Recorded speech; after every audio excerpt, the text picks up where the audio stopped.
Liftoff will start in T-minus 10 seconds.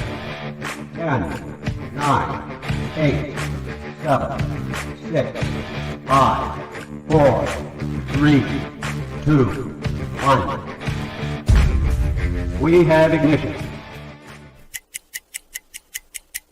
It's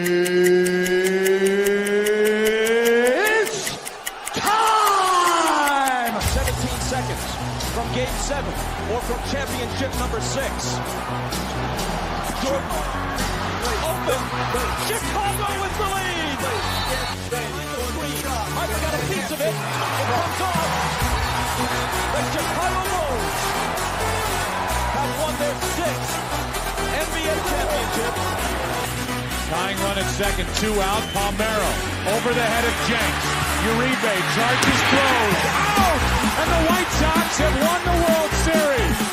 To the far side around the 8-yard line to Hester. Under it and to the middle with the 15 to the 20. Break 3 to the 25 to the 30. To the outside. 40. Midfield.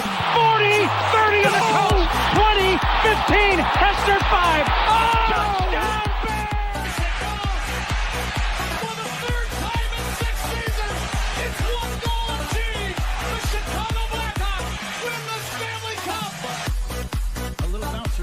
Toward Bryant. He will glove it toward Rizzo.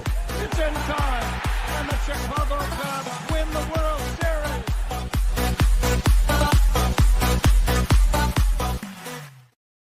What up, what up, what up? Welcome, Shawn and Maya in the morning on this House Music Bears Victory Monday edition. Woohoo! I am fired up. I'm your boy, the SuperBack, Shawn Sierra, and you can see, man, I got my DJ Moore jersey on. Go, DJ. You're my DJ. Go, DJ. You're my DJ. With the game-winning touchdown or the touchdown late. I got Bears Victory Chain Monday. Man, it took me about 20 minutes to blow all the dust off of it that I had on it. It was crazy. We haven't worn this bad boy since October, 13th or 14th, the day after the London game. Crazy. Craziness. But it's done. Hey, if you're watching us on Facebook Live, well, then I guess you found us on Facebook. And if you're not following us on Facebook, what? Come on, go to Facebook, type in Sports Zone Chicago, click the like button, and now you're following Sports Zone Chicago. Simple. But wait, there's more. Go to the show's page, go to Shawn and Maya in the morning, like that page as well. So not only will you be following Sports Zone Chicago, but you'll be following Shawn and Maya in the morning as well. If you're watching us on our YouTube channel, excellent.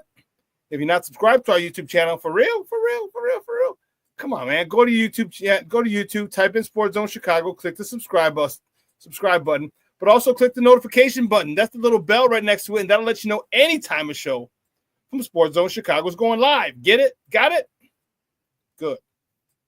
Watch this on our mobile app. Yay. Listen, please don't tell me you didn't know we had a mobile app. So if you have a phone, which most of you probably do, here's what you do. You go to your app store, wherever you get your apps from. It doesn't matter where you get them from, whether it's iTunes or Google Play or Amazon or Walmart or Kmart or 7-Eleven or Zayre, Zemsky, Macy, Montgomery Ward's, Woolworths, Weebolts, Goldblatt's. It doesn't matter where you get your apps from. You go there, you type in Sports Zone Chicago, you download it, you take us with you on the go. So not only do you get Shawn and Maya in the morning 3 days a week, and not only do you get our other live shows throughout the week, and not only are they archived there like they're on Facebook and YouTube, but I'll tell you what, we give you a slew, and I mean a slew of articles thanks to my man Clarence Council III. Big up to Clarence for keeping you abreast of all articles Chicago sports related. If you're watching this on a Roku channel, I like that kind of party, baby. If you don't know, you better ask somebody. Sports Zone Chicago, we have our own Roku channel. So if you have a Roku television in the house, do us a favor. Download Sports Zone Chicago's channel to your television. All right, put us there next to the big boys: Netflix, Hulu, Apple, Prime, HBO Max, Disney Plus, Paramount Plus, Stars. Do it. Tubi. Hell, we're on the big screen, right? Mickey, now. You can also tweet the show. You can tweet us at Sports Zone Shy. That's CHI at Sports Zone Shy. But if you want to follow me, just me personally online, you want to know what I did? Let me tell you what I did. I made it nice and easy for you folks. Nice and easy. One handle for Facebook, Twitter, Instagram, Snapchat, and TikTok. All one handle at the Shawn Sierra. Man, we have a phenomenal show, but I need you to get interactive. So whatever platform you're watching us on, whether it's Facebook, YouTube, or our mobile app, leave a question or comment on that platform. It'll come up here in a thread. We'll put it up on the screen. We'll incorporate it into the show. And that, my peoples, is what makes this the best Chicago sports morning talk show around. And that's you. So bring them all, baby. Questions, comments, smart ass remarks, because ain't nobody scared over here. And like The Rock said, baby, don't sing it. Just bring it. Let's see who we got. Man, the chat is jumping. Man. Chat is jumping like a mother Hubbard, boy. Man, let's check it out. Bears Country Shorts. Shawn, hey, what's up? Top of the morning to you, sir. And Junior, you're damn right, baby. Bears Victory Chain Monday, baby. I got it. I got to wear it finally.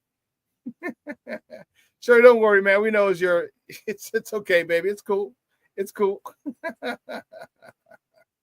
Yeah, my man Armando Emeterio, Lara Jr., the Planksters in the house. Top of the morning, Victory Monday morning, Shawn. Sports owners, bear down. You're damn right, baby. Bear down, Plankster. It was a phenomenal game yesterday. Cornelius Squalls in the house. He's like, what up, sports owners? Another Victory Monday. And over the hated Packers. It don't get no better than that. You're damn right it doesn't. I'll tell you what. Woo, Charlie. You should have seen us yesterday at Output as the kick was going through, and I didn't get a chance to record it. I wish I would have recorded it and posted it, but the place erupted as it goes through. And I thought it was blocked. I was like, not again. No. Oh, man. Let's see who else. Oh, my man, Jason, UK Bears. Top of the morning to you, Chappie. Checking in from across the pond. I appreciate it. Thank you very much. He says, Victory Monday. Good morning, everyone. Bear down. You're damn right, baby. Bear the freak down. Oh, snap. Black Diamond is in the house. Top of the morning, bro. We finally got that MF in my smoky. Got that MF in my smoky voice. And you know this, man. Oh, man. It was a great day yesterday. Jason, UK Bears says, just been watching reruns of the fake punt return. Absolutely beautiful. Yes, it was. It was a thing of beauty. James Ford checking in. What's up, Papa? How are you? Thank you for tuning in. I appreciate it. He gives a thumbs up. Yes. You know what? Listen, I don't know about a lot, but I do know this. More of the usual suspects will chime in as the show goes on. That, my peoples, I can promise you. Michelle Walls checking in. What's up, Papa? How are you? Thank you for tuning in. No burpees this morning. Thank God. No burpees. Oh, my man, Luis Mejia checking in. Rise and grind, baby. Good morning. Bears win. I know you're happy as a pig and slop. Just like I was, man. I was so fired up. I had to be so nice because we have a girl in CrossFit who's from Wisconsin. She's up past Green Bay. That's where she's from. And she would always take little digs. She's not mean, not at all. She's one of the nicest girls there. Super duper sweetheart. When I found out she's a Packer fan, I was talking shit a little bit, and she kind of threw back at me. Okay, how'd you guys do this weekend? So I had to do everything in my power not to be a jagbag because she's nice. She's really nice. She's a sweetheart. But I just can't stand the Packers and their inbred hillbilly fans. I just can't. I don't know if that's politically correct, but I'm from the generation where we don't give a shit.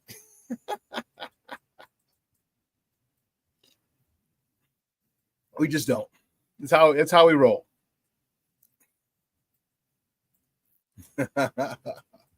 So, listen, we got a great show. I'm fired up. We have a lot to talk about. Jason, UK Bears laugh. Oh my God, I'm telling you, when I was at the bar, and I hadn't even started drinking yet. Did I? No. I hadn't even started drinking yet at the bar. I started drinking after the game. I didn't drink during the game because I had the steak and eggs. So I don't drink alcohol when I'm eating. Just fills me up. Bloats me. No, Black Diamond. No, I didn't even mention it to her. I was nice. I didn't say nothing to her. We caught eyes a couple of times in class, and she knew I wanted to say something, but I wouldn't. I was like, nope. She's a sweetheart. You know, you can't help who your parents are and how they raise you. Okay. And so I was nice. She's like, that was a good game yesterday. I was like, yeah, it was. I said, actually, it was a good game. It was a real good game.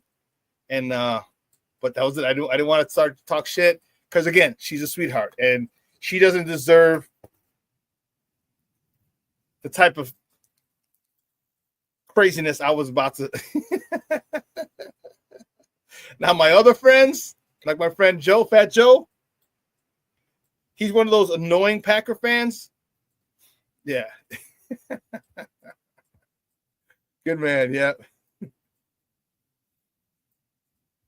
Oh, this is cool. Luis, he said, I told G4 Ditka sat up, turned up the volume, lit a cigar in the last 5 minutes of the game.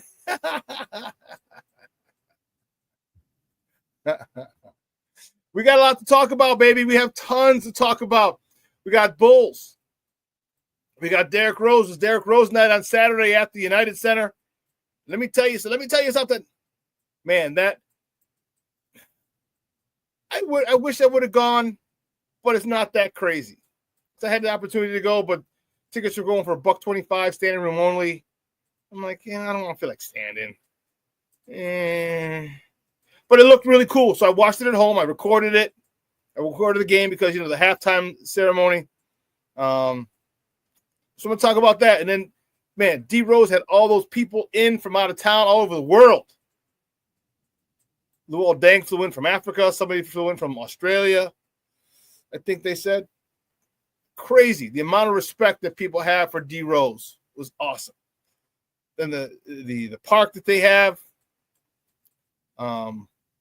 Yeah, so we're going to talk a little Bulls, talk a little college football. All right, and then, of course, we're going to talk a lot of Bears today, a lot of Bears. All right, we're going to talk a lot of Bears, what the win means, the big scheme of things. It might not mean anything. It might just mean a lot to us in our small world Bears-Packers rivalry. That's what it might mean. It might be more than that, anything, not a lot more than that. But then we have a lot of other things to talk. We have Ryan Poles to talk. Is he going to be the general manager moving forward? All indications are yes. And what would you like to see if he's going to be the guy moving forward? Also, the head coaching situation. Now, today's Black Monday. Okay, Doug Peterson already got let go from the Jacksonville Jaguars after 3 years. He's gone. New England Patriots didn't even wait till Black Monday. It was Black Sunday. Sunday, bloody Sunday. To borrow the words from U2. It was Gerard Mayo from the New England Patriots was fired immediately after the game. So, yeah, we have a lot to talk, baby. So sit back, relax, and strap it down. Like our old Uncle Hawk Harrelson used to say, man, we got a lot to talk about. Levette Lee checking in. What's up, man? How are you? Thank you so much. I appreciate it. Joseph Archer checking in. What's up, Papa? How are you? Thank you for tuning in. I appreciate it. Foul Mouth Chris Edgerton is checking in. I was there. It was great. He's a great representation of Chicago. Yeah, he is. Yeah, he is. Like I said, I wanted to go, and I was like, It was tough. It was tough. So, but yeah, it was great. Ant Moss checking in. What's up, Papa? How are you? This is Bear Down, Shawn. Let's do the same circus and expect a different result. That's it. Let's do the same shit over and over and expect something different. Crazy, crazy, crazy front office people in Chicago. Foster Covers, good morning, Papa. It's might be the first time I've seen you out here, maybe the second. It seems somewhat familiar. He says, hope everyone is well. Thank you for tuning in. I appreciate it. Jerry Billings in the house. Good morning, Shawn, and people in the chat. Levette Lee. Chain looks good on you, Shawn. Thank you. Get my new bling bling. I had to put the chain in. You remember who's old enough to remember they're stuff like this. They're containers like this. All right, but they're clear. There's jewelry cleaner. You just drop your jewelry in there, just put it in there, and then sit for a while. Then it had a little brush after like 20 minutes, half hour, or whenever, an hour or two, whenever you remembered. It had a little brush that you would clean it. You'd get it like service merchandise, if you remember service merchandise. And you would clean your jewelry. I had to put my chain in there. It was dusty. It's been a while. Luis, okay, forecasting. He says, I think the Bears win over Green Bay is a sign of what's to come. Hey, Caleb kept saying it's the first win of 2025, and it sure is. Plank, I couldn't agree with you more. FGB. FGB. That's all I can say. Boss says you're a fool. I still have a jewelry cleaner from 1996. You're a fool, man. That's hilarious. But the question is, was it from service merchandise? That's the question. Oh, man. Listen, I'm fired up. I'm excited. It's great. DJ Moore was listening to him on the radio a little while ago. It's just such a better vibe. All right, when players are happy, when the players win, all right, they're a lot more pleasant to deal with. Interview.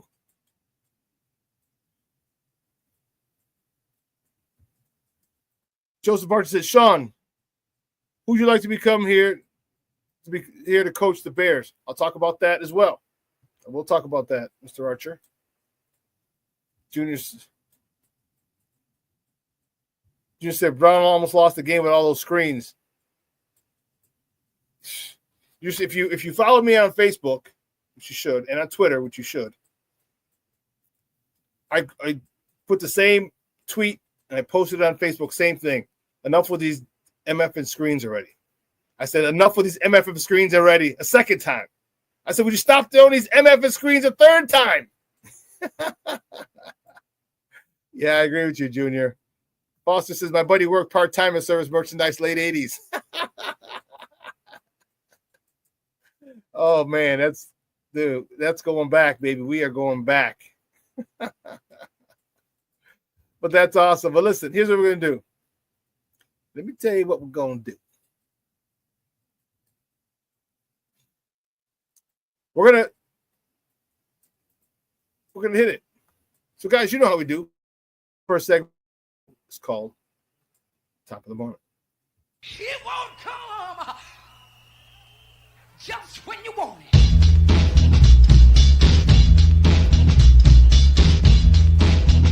Top of the morning to you.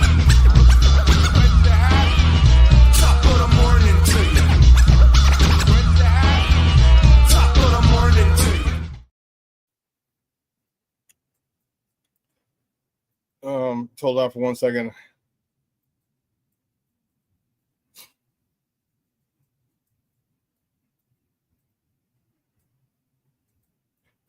No.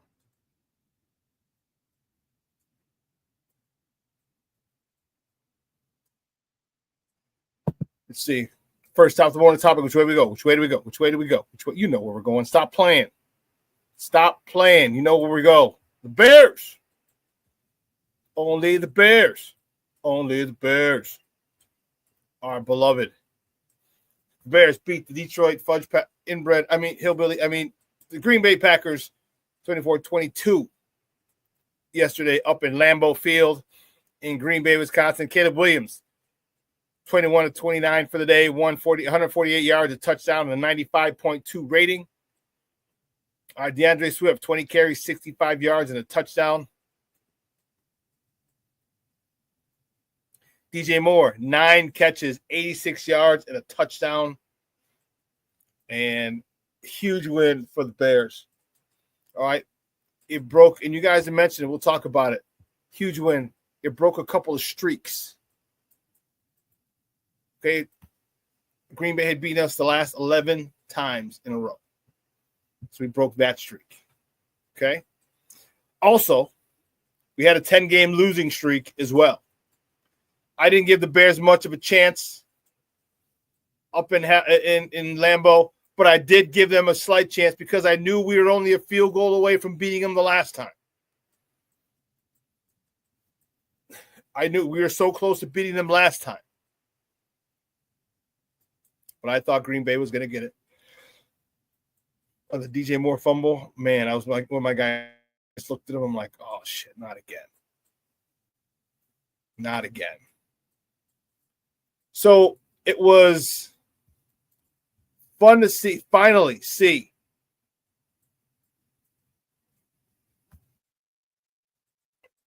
I would finally see the Bears able to pull it out. And this is what they have to do as a team. They have to learn how to win. Okay, this was a huge step moving forward. Huge step. Huge step. All right, Caleb had a couple of potential game-winning drives earlier in the season that for whatever reason didn't come to fruition. Okay.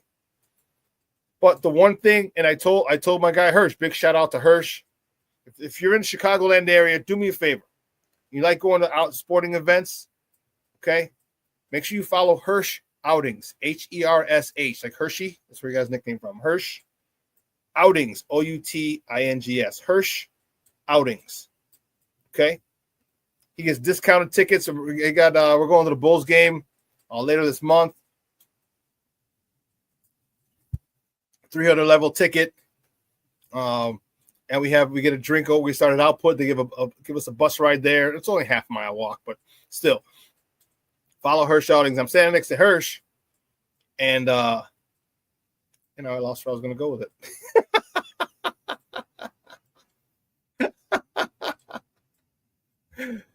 So much for that. I was just talking to Hirsch a lot because he was next to me.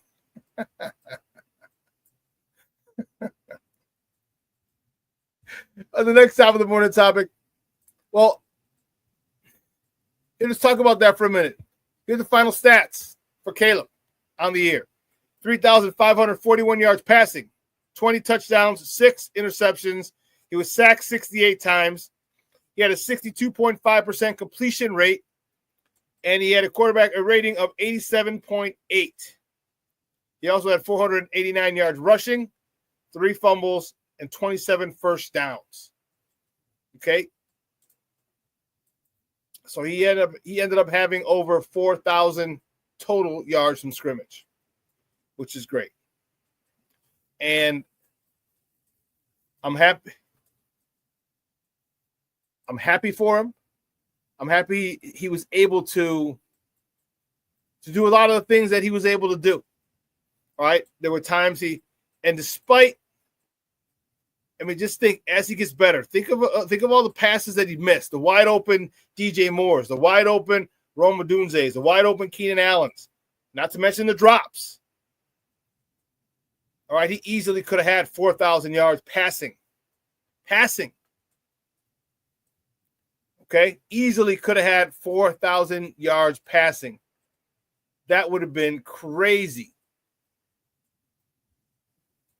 as a rookie to have that amount, to have that set. You know what I mean? But he had the supporting cast to do it. They built him a 7-on-7 team. They gave him a 7-on-7 team, and that's what you expect.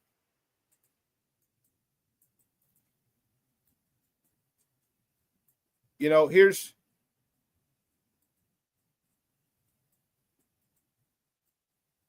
and speaking of DJ Moore, here were his final stats.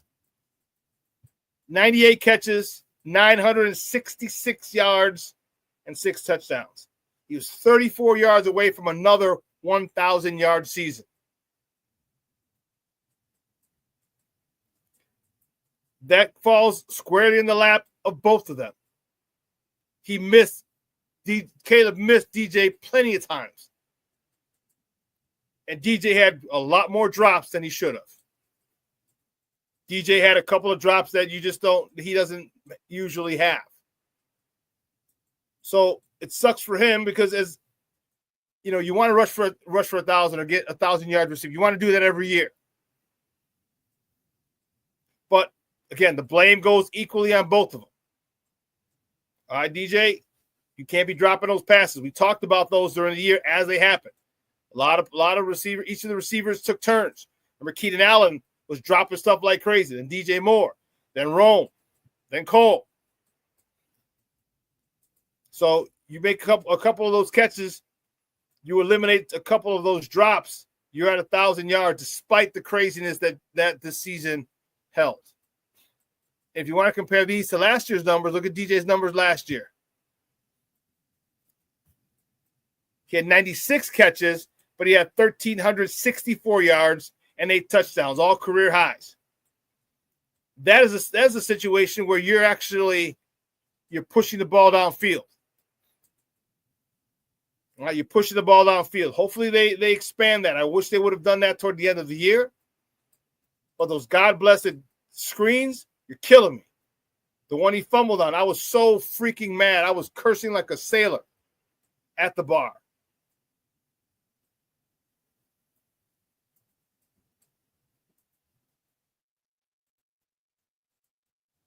Let's see.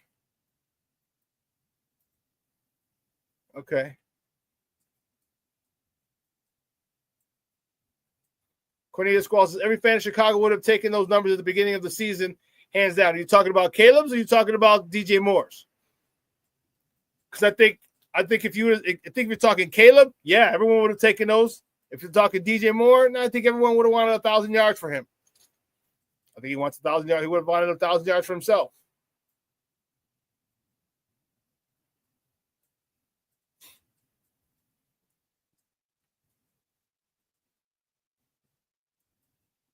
Junior says, Brown sure didn't know how to use Komet at all. I agree. Cornelius Squall says, Caleb did all that in spite of Flus, Waldron, and a banged-up O-line. Yeah. Well, that's what happens when you build a 7-on-7 team. All right? And you work with them all year. You're going to have some type of connection. Although we saw that Rome and Caleb still weren't as sharp and as connected as we had hoped that they would be. But, oh well, ni modo, eh? A lot of this has to do with when you name Caleb the starter, okay? He gets all those reps in OTAs, in minicamp, in training camp, in the preseason. These are all these reps that he's getting are vital. They're vital. And the offensive line was okay. They're middle of the road, maybe a little the bottom of the middle of the road. They weren't as bad. They were at the bottom of the list. So he had time. I was happy with his performance. And who else said it? Somebody said it.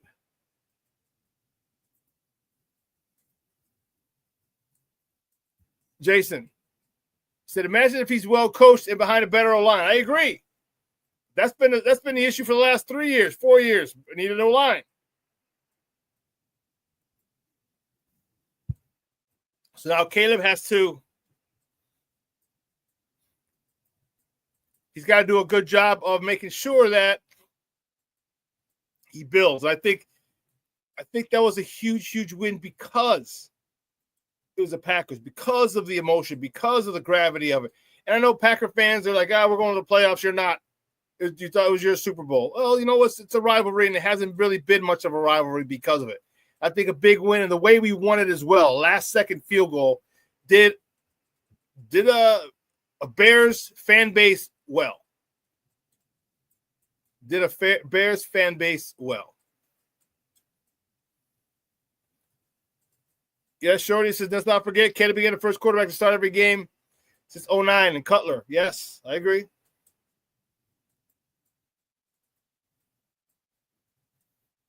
Yes, and we did send Green Bay to Philly. Yes, and let's go Philly. Jason said, totally right. Shawn, is a huge win for lots of reasons.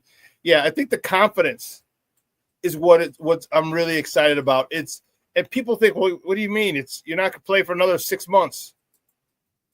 It's the energy that you go into the offseason with.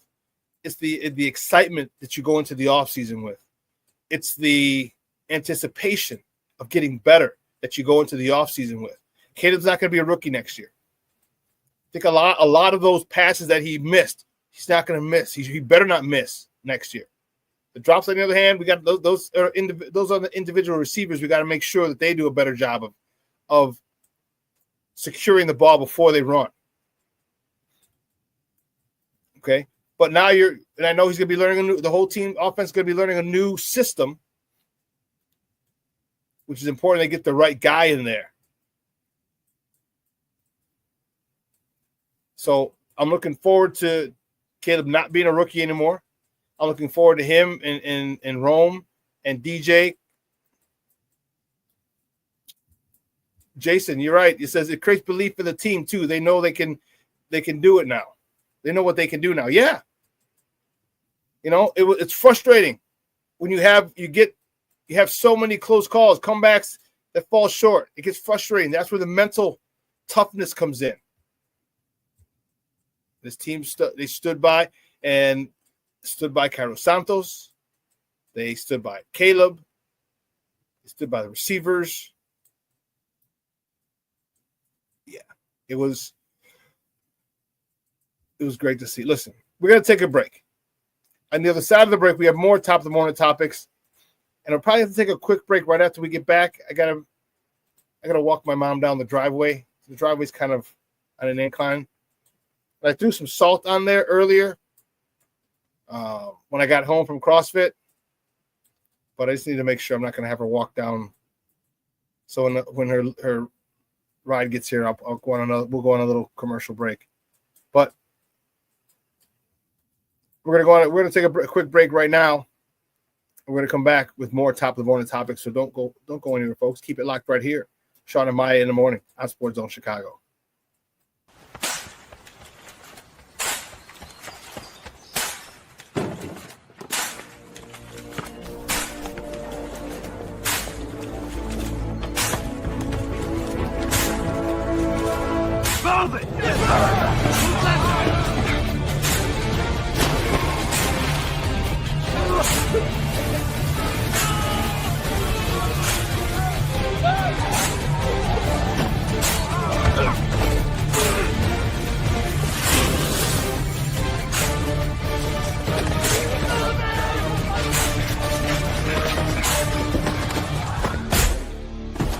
Many will hear the calling. Few will earn the title. United States Marine. The few, the proud, the Marines. Hey, it's your boy, the SuperBack, Shawn Sierra, and be sure to follow Sports Zone Chicago on all social media platforms, on Facebook, Instagram, and our Roku channel. You can find us at Sports Zone Chicago, and on Twitter, we are at Sports Zone Shy. Also, be sure to download our mobile app so you can take Sports Zone Chicago with you on the go.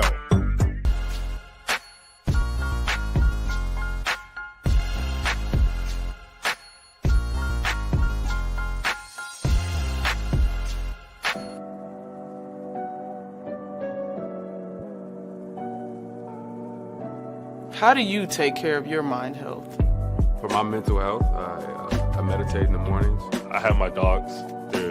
They're the best. I just find ways that help me just relax. Finding things that make me happy, like being close to my family. I meditate a lot and read books. I have hobbies outside of the game. I'm able to switch off. I'm able to turn my brain off from the game of basketball. Your mind health matters. Your mind health matters. We are looking for a few heroes, mentors, trailblazers, innovators, a passion to change lives, spark curiosity, open hearts, and awaken minds, help students answer the question, who am I? This could be your calling, but this is no job. It's the journey of a lifetime. Be a hero. Be a teacher. Mental health and learning disorders don't discriminate. 17 million children and adolescents in the United States live with disorders like anxiety, depression, ADHD, and dyslexia. Less than half get the help they need to thrive. Help the Child Mind Institute change these children's lives. Visit childmind.org.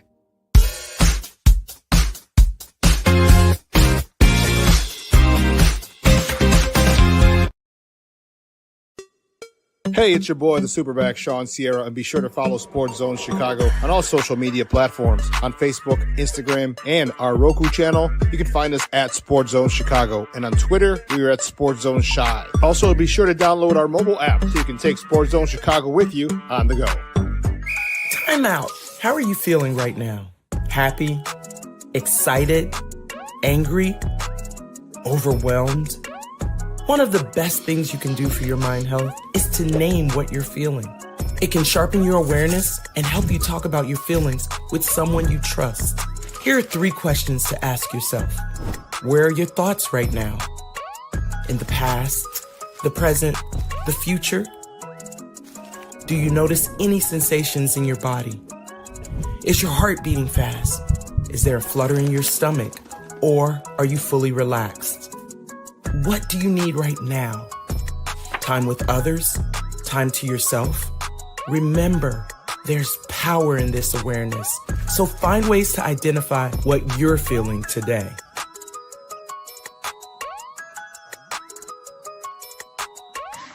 Hi, guys. Hey. Hi, Megan. Hey, Jessica. Megan, you're a tramp. Brian Fitch told me you guys made out. Everybody knows. He said your breath smells like garbage. And he almost puked. He says you're the most desperate girl he knows, besides your mom. How many boyfriends does she have anyway? Lots? Your makeup makes you look like a clown. That zit is huge, zit face.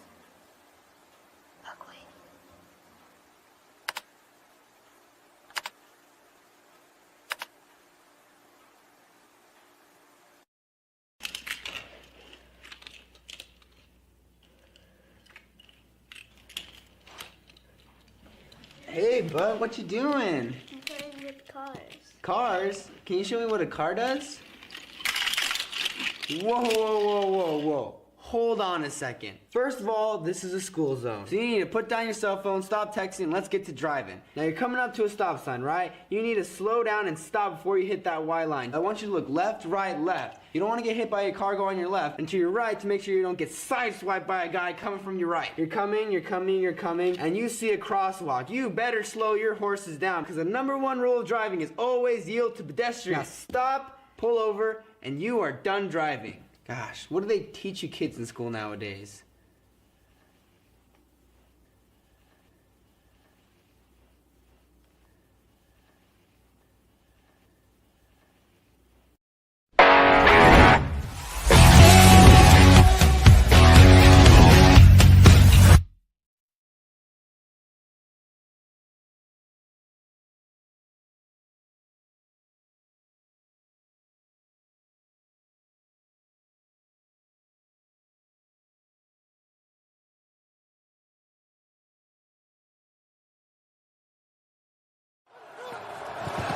Make the toss. Williams finds DJ Moore.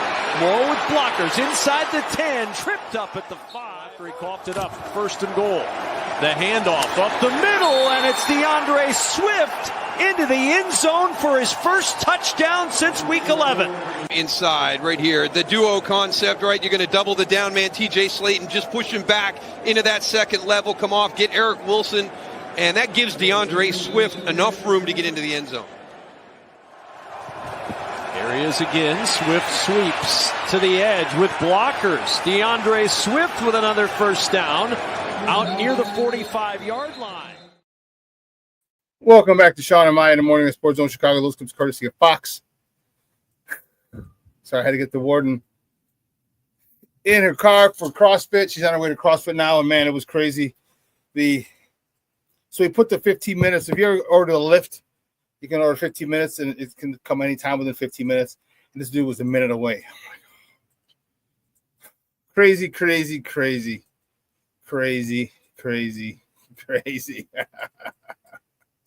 We got her off. She's good to go.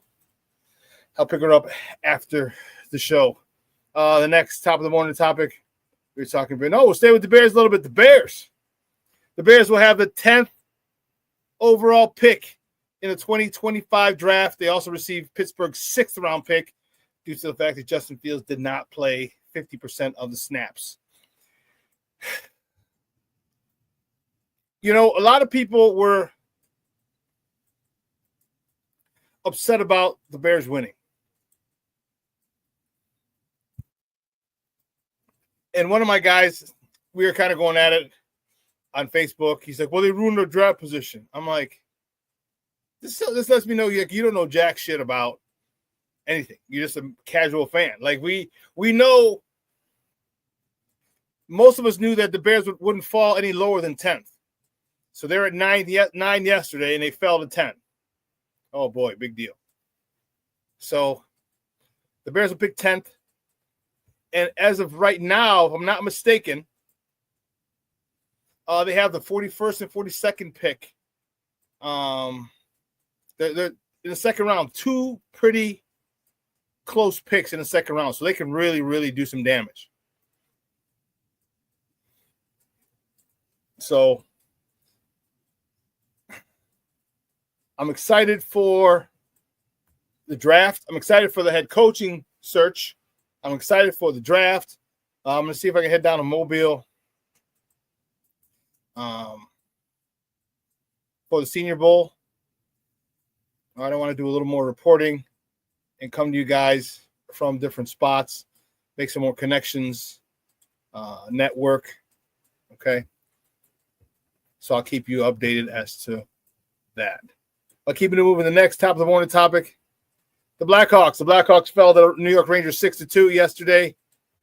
We have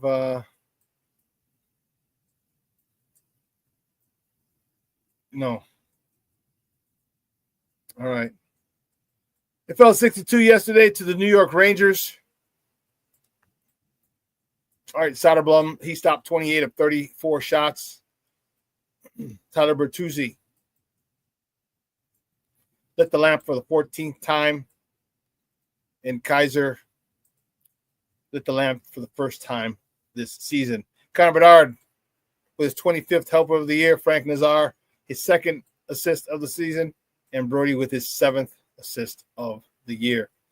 Blackhawks, they're just – Connor Bedard has a 7-game point streak in his young career, the longest in his young career. Hopefully it continues. We definitely want it to continue. The kid needs as much success as he can. All right. The next top of the morning topic, the Bulls. Only the Bulls. Only the Bulls.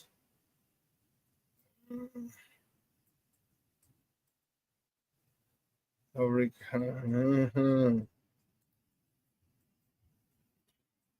Bulls had Derrick Rose night this past Saturday at the United Center, where they welcomed the New York Knickerbockers, and they defeated the Knicks 139-126. Zach LaVine, 33 points. Kobe White also chipped in 33 points. Nikola Vucevic, a walking double-double, 22 points, 12 rebounds. Josh Giddey, almost another double-double, 15 points, 10 rebounds, 8 assists. Good game for the Bulls. I'll tell you, the boys they look good. They're up and running. And here's the crazy part. Like, we were talking to Fred Pfeiffer last week. Like, the Bulls need to start losing. They need to keep losing. They need to keep their top 10 protected pick in a draft, in an NBA draft that's pretty loaded with talent. You can't fall out of the top 10 worst records, because at that point we'll be contractually obliged to give that pick to San Antonio. If we're in the top 10, we keep it. If it's 11 or more later, we have to give it to San Antonio for the DeMar DeRozan trade. So it's great to see the Bulls doing well. It's great to see them winning, but we don't need to see them winning. We don't need to see them winning. And no. No.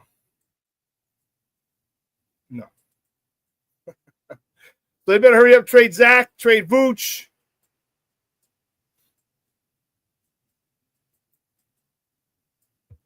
Foster covers, says 4 picks between 10 and 74. Yeah, I don't know what their third round pick is. I don't remember. But I know they got number 10. And they're in the second round. I think their 2 picks are if not back to back, they're within one or two picks of each other. So the Bears can just get some really, really good talent in this year's draft.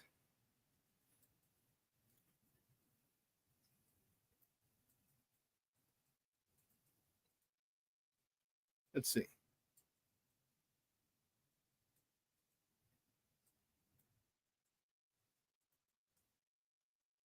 Jason says, I'd be happy with a top tier guard in free agency. Time to spend the money. Yeah, they're going to have $84 million. My man, King Booker World checking in. What's up, Papa? How are you? Shorty says, not enough picks for an O-line overhaul. I agree.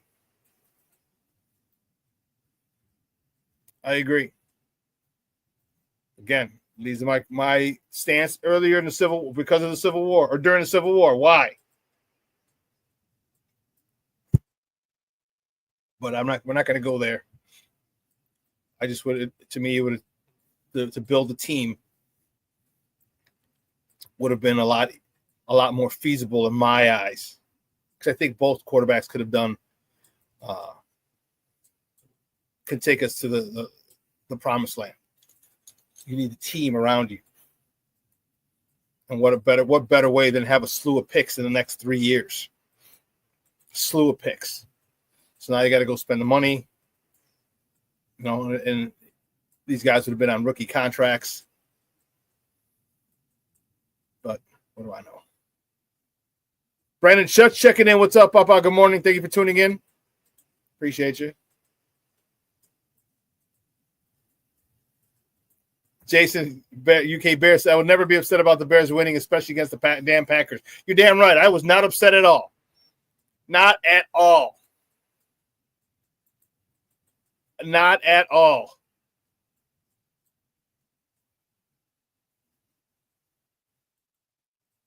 Foster covers, yeah. So 10, 39, 41, and 72. Ant Moss, I did see, yeah, you had a misprint. 10, 41, and 42, and 72. That's what I saw. I saw 41 and 42 together. This is the last thing I saw.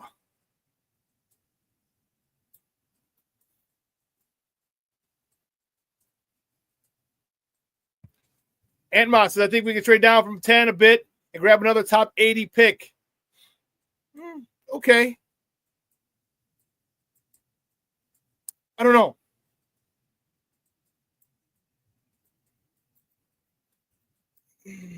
I don't know, Ant Moss. I don't know. There's a lot of good players.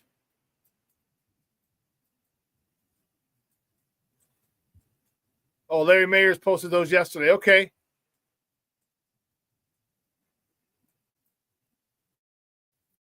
He posted 39 and 41 yesterday. Okay.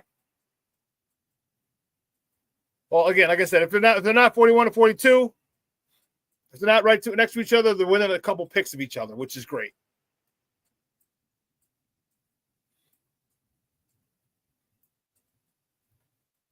Yeah, but here's the thing. This is not our favorite. It's a weak-ass draft. Yeah, there's a lot of edge rushers coming in out of this draft. A lot of edge rushers.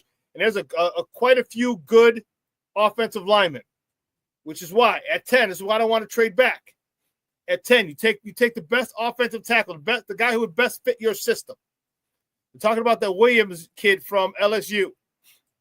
That's the name that keeps coming up. Pretty good. Then I would say go deep, go edge with your second pick, and then go O-line with your third pick. I don't care 2 and 3. I don't care if you go O-line, D-line, or O-line, D-line, O-line, but that first pick that we get, the number 10 pick, better be an offensive lineman. Better be an offensive lineman.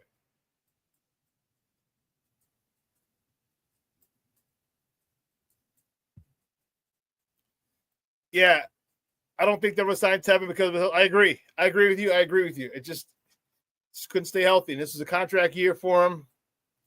Just tough. Between free agency and the draft polls, there's enough resources to solidify the Bears. Will he make the right decision? Or is he going to get another Nate Davis? Is he going to get another Coleman Shelton? You know, like this is the problem. Are you going to get another Kieran Amagaji in the third round? Like first, second, and third round picks, those guys should start.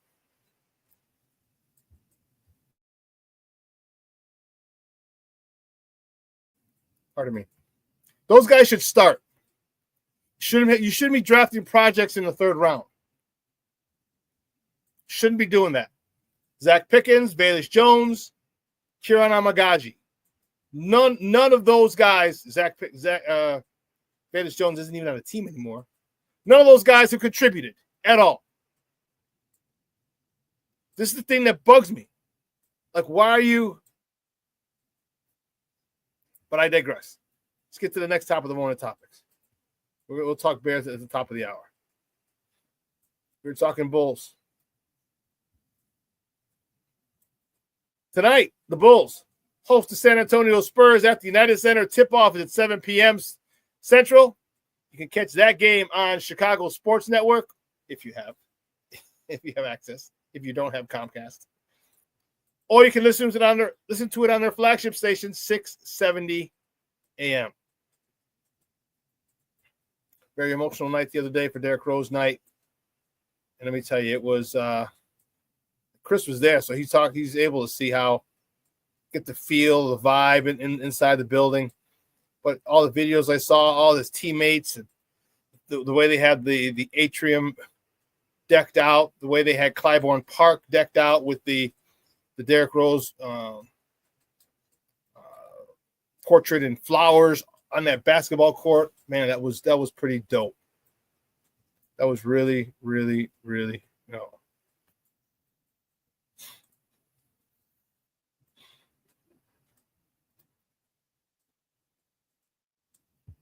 Let's see. Black Diamond says, Shawn, I disagree. After seeing a practice squad player shred us on the ground, you need Mason Graham.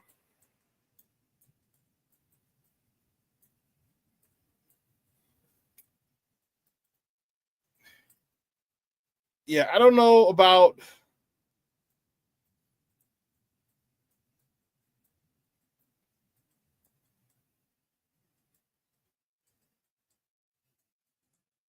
Mason Graham is pretty good. It's a kid out of Michigan, right?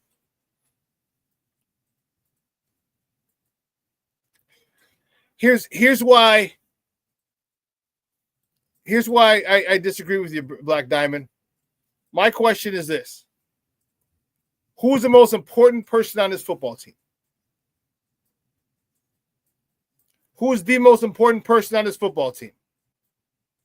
Caleb Williams. Your number one job is to protect him.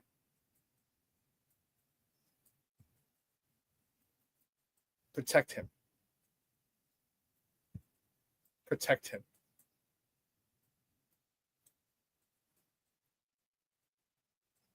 But we'll agree to disagree.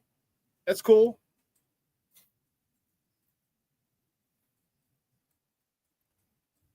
You know, we don't have to, it's not a situation where I got to be right. No, I just think that it's important that you protect your franchise quarterback. I don't think Braxton Jones is the answer. Tevinjenkins is gone, so there goes your left side of the line. I don't think your center situation is shored up. Your right guard situation isn't shored up. Your right tackle situation is the only thing that's shored up, and he regressed this year. I think you'll get another stalwart left tackle, get a stalwart left tackle, put him there, say, listen, homie, you're here for the next 10 years.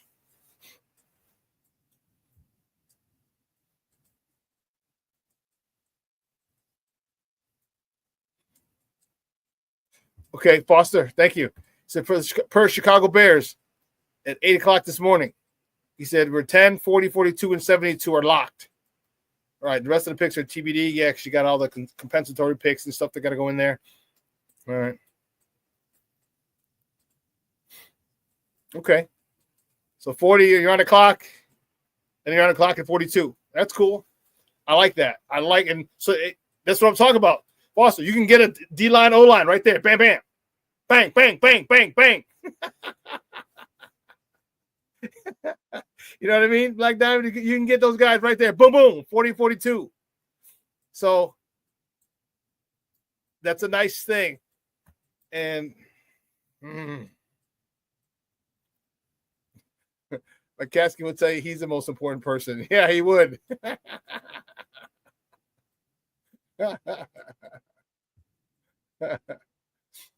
Yeah, Jason, I like Mason Graham, but it would. I mean, he's probably going to take it quick. I mean, because the quarterback class isn't really, really hot. So, but you're going to have a quarterback or two taken.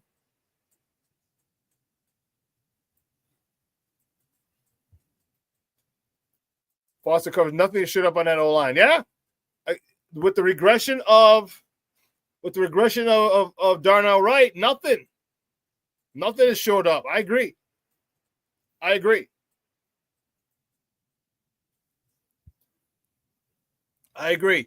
if he can get back to the way he played his rookie year, but Black Diamond, who's your center? I don't know, man. You realize we passed up so many God-blessed centers in the last 2 years? Ryan Poles, Cedric Van Pran, Pritchard, the past like five or six centers, good centers, in the last 2 years. I can't even think of the other ones now. It's Pritchard, Cedric Van Pran. Pritchard's with the Steelers, I think. But man, sure, you ain't lying. Larry Borum is god awful. Yeah, I agree. But moving on to the next top of the morning topic, we're going to talk a little bit about the college football playoffs, the national semifinals Thursday. My buddy called me yesterday, 2 days ago. He's like, hey, where are we watching the game? I was like, hey, we can go to Local Cantina. I got Andy's spot. He's like, oh, we go there. He goes, we can go to Bobby G's over in another part of town, a little further north, right off. It's in Clear Ridge. It's where all the cops, firemen, city workers, where you got to have a city address to live, to work. So that's a pretty nice neighborhood, Bobby G's. She's like, we're going to watch this. I said, we'll figure it out, because he wants to watch Notre Dame. That game is Thursday, January 9th at 6:30. The Orange Bowl from Miami. Number 6, Penn State versus number 7, Notre Dame. I want Notre Dame. I don't like Penn State's quarterback. I just don't. I think I'm really happy and proud of what Marcus Freeman's doing. I love it. I just think I want Notre Dame, and I'm not even a big Notre Dame fan. I grew up hating Notre Dame because everyone growing up on the southwest side of Chicago, where I grew up. All right, white Irish Catholic. Everything Notre Dame this, Notre Dame that, Notre Dame this, Notre Dame that. I hated it. But then I had a couple friends that I played ball with who went to Notre Dame, like John Foley. He was the number one. I've mentioned him before on this show. The number one high school player in the country, coming out in '85. Went to Notre Dame. He won the national championship in '88. Then Brian Hamilton, Tracy Graham, Jim Cordes. So I had a lot of players, a lot of guys that I played ball with who ended up going to Notre Dame. And also my high school sweetheart ended up going to Notre Dame too. But I didn't like Notre Dame. But now I'm like, I'm okay with it. I'm more than okay with Notre Dame winning. That'd be dope. Because the only problem with Notre Dame winning is Notre Dame fans. That's the only problem with them winning, and alumni. The fans and alumni. Boy, because Notre Dame fans and alumni love to tell you how great Notre Dame is. And God forbid they win the national championship.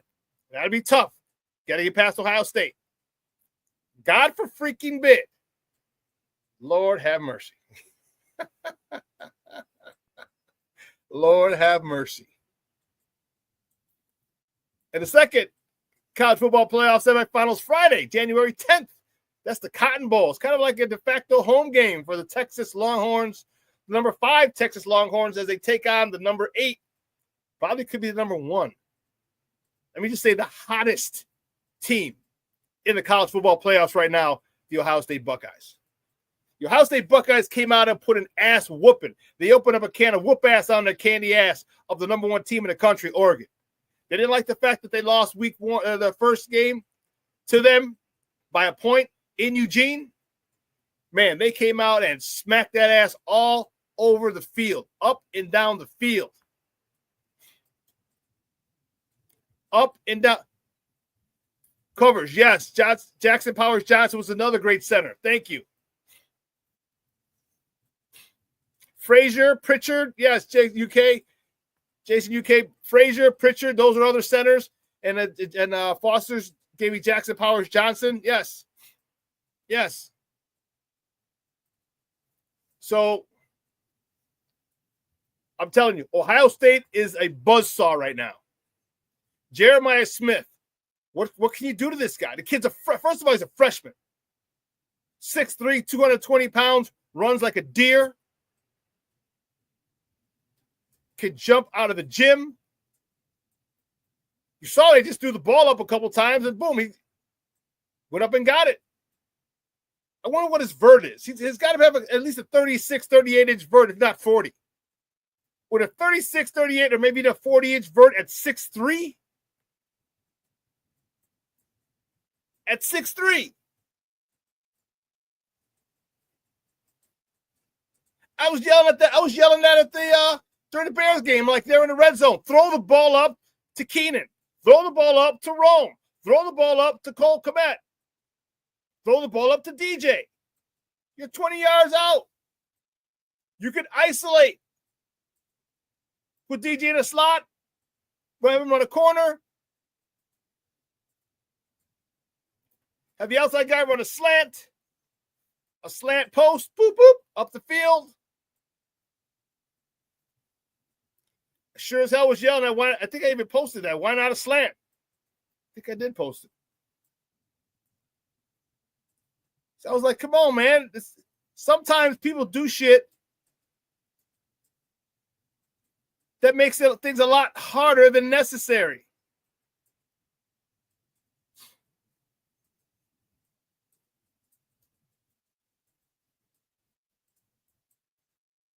Let's see. Here. Yeah, why not go for a home run on the first play after the turnover? Jump ball to DJ or Rome or Keenan. Attack. Stop this conservative bullshit. Go out with a bang. I tell you, you're killing me, Smalls. You're killing me. The college football playoff's going to be great. It's going to be great. I'm excited. Like I said, I want Notre Dame to win, but they ain't getting past Ohio State. Ohio State, Texas is going to have some problems. I got some problems with you people. I got a lot of problems with you people. I don't think Texas can handle Ohio State's firepower. I just don't think so. And I see a Notre Dame, Ohio State national championship game where Notre Dame's going to lose. I'll watch Marcus Freeman pull something out of his ass.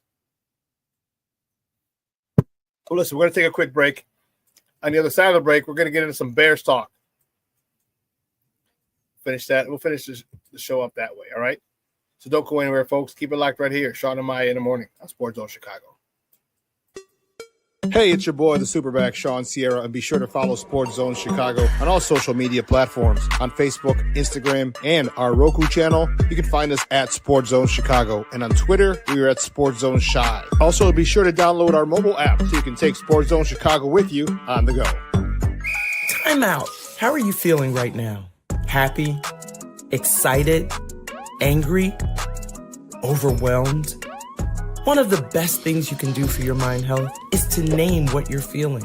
It can sharpen your awareness and help you talk about your feelings with someone you trust. Here are 3 questions to ask yourself. Where are your thoughts right now? In the past, the present, the future? Do you notice any sensations in your body? Is your heart beating fast? Is there a flutter in your stomach? Or are you fully relaxed? What do you need right now? Time with others? Time to yourself? Remember, there's power in this awareness. So find ways to identify what you're feeling today.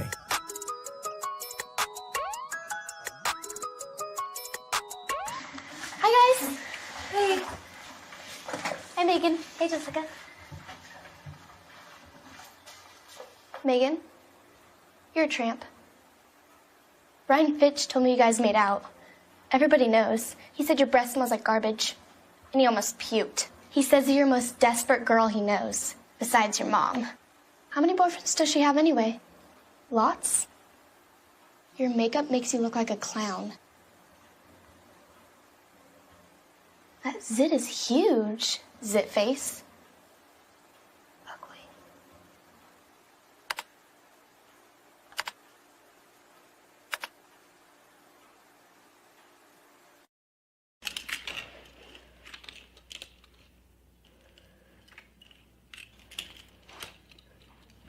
Hey, bud, what you doing? I'm playing with cars. Cars? Can you show me what a car does? Whoa, whoa, whoa, whoa, whoa. Hold on a second. First of all, this is a school zone. So you need to put down your cell phone, stop texting, and let's get to driving. Now you're coming up to a stop sign, right? You need to slow down and stop before you hit that Y line. I want you to look left, right, left. You don't want to get hit by a car going on your left and to your right to make sure you don't get sideswiped by a guy coming from your right. You're coming, and you see a crosswalk. You better slow your horses down because the #1 rule of driving is always yield to pedestrians. Now stop, pull over, and you are done driving. Gosh, what do they teach you kids in school nowadays?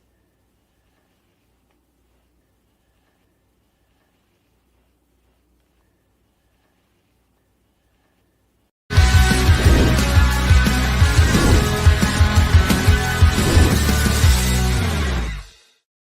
mentioned the team needing to take a monumental jump was your word in this coming offseason.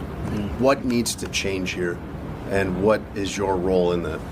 I think my role in that is being able to see where I can grow, whether it's on the field, whether it's off the field, whether it's in the locker room, or anything like that.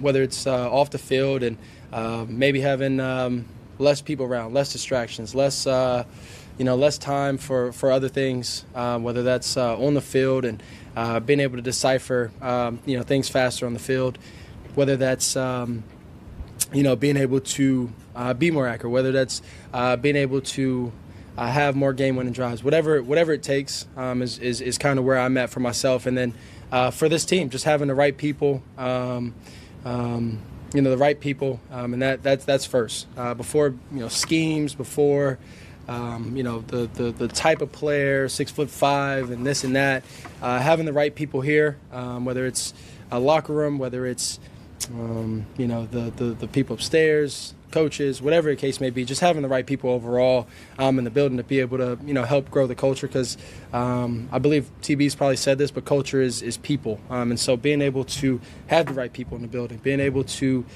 start there, and then from there you can grow. You can from there have the right people with the right scheme, and you make monumental jumps from there. Welcome back to Shawn and Maya in the morning on Sports Zone Chicago. Those courtesy of the Chicago Bears. That was quarterback Caleb Williams yesterday, post game presser, and a lot of changes are going to happen. And I think one of the biggest things, I think Caleb was talking about it. Who are you bringing in? I'm talking players. And was he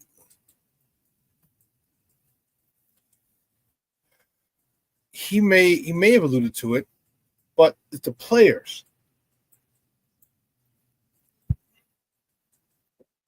Like, stop getting projects. First 3 rounds, no way, shape, or form should they be projects. None. But polls, for whatever reason, insist on his third round picks being projects, and none of them have panned out. One of them isn't even here anymore. So he's having an issue, and sometimes you just got to take the layups. Sometimes you just have to take the layups. You got to take the best person at the spot. And you know what? It's funny because people are like, well, some people would say, oh, I'll take the best player available. Well, okay, but if it's not helping your team, if you're just fortifying a strong position on your team because that player is the best player available, Well, then what the fuck? That's stupid. Should we take the best linebacker because he fortifies your linebacking core? When you should be taking a 3-tech? Or tackle or guard to protect Caleb? Sometimes people, for whatever reason, love to make shit more difficult than it needs to be. Why? I have no idea.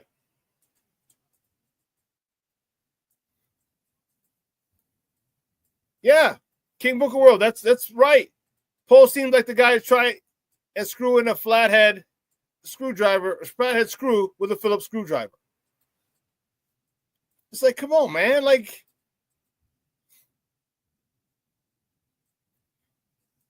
there's a lot of red tape that you got to go to get these positions. And there's a lot of other stuff.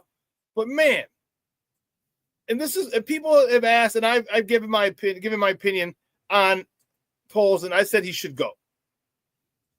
And people say why, and they're like, no, he can give him another chance. He didn't get a chance to choose his own head coach. He had to choose from a selected amount, a selected few, and blah blah blah blah blah blah. And I'm like, hold on.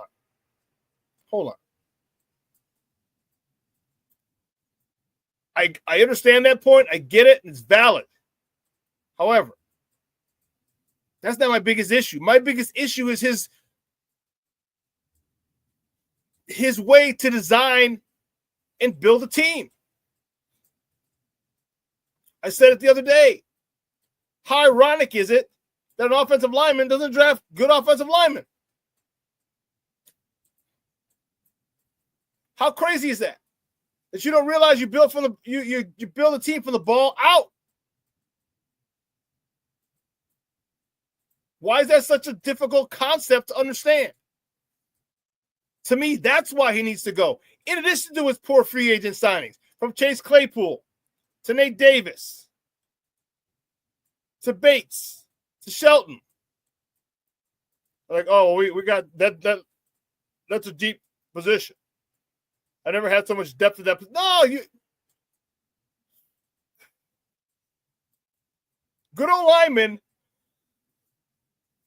very rarely hit the open market. Very rarely. Which is why you got to draft and develop. I'm not saying they don't. They do.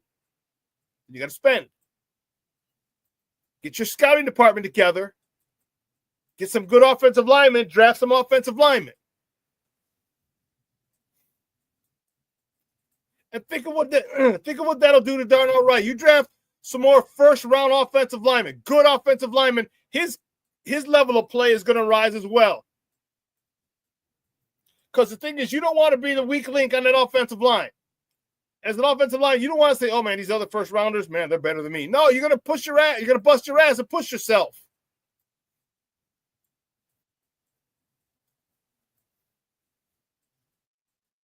That's why I don't think Poles deserves another shot. If he knew how to build a team, cool. You just came from Kansas City. How did you not see this? After they lost to the Tampa Bay Buccaneers and Tom Brady. Well, because your two tackles were hurt. What was the first thing they did in the offseason? They went and bought tackles. They bought 2 offensive tackles for Patrick Mahomes. This is what I mean. Take the layups.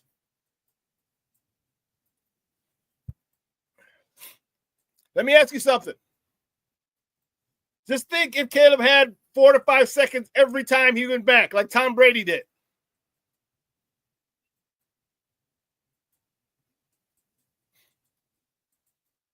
Remember Tom Brady?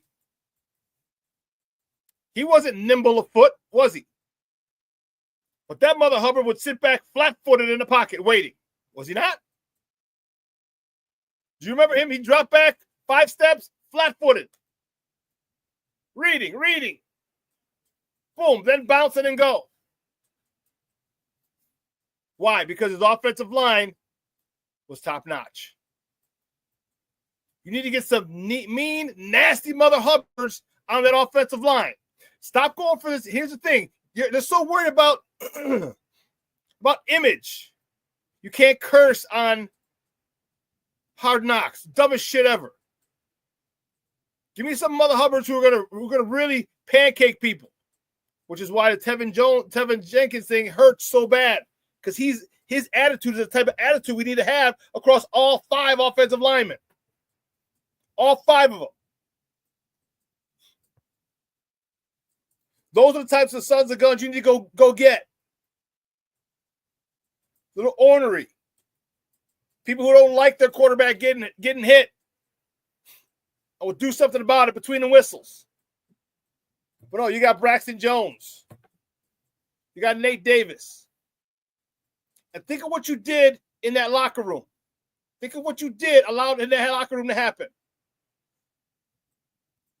You allowed people like Nate Davis to poison everybody else. Look at Tevinjenkins. Tevinjenkins was hardworking. Darnell Wright's hardworking. And then you bring Nate Davis in and he don't do shit. A veteran getting $30 million, 10 a year. He comes in, doesn't practice. Then he's benched. Then he gets mad. Then they tell him to go in. He's like, I'm not going in.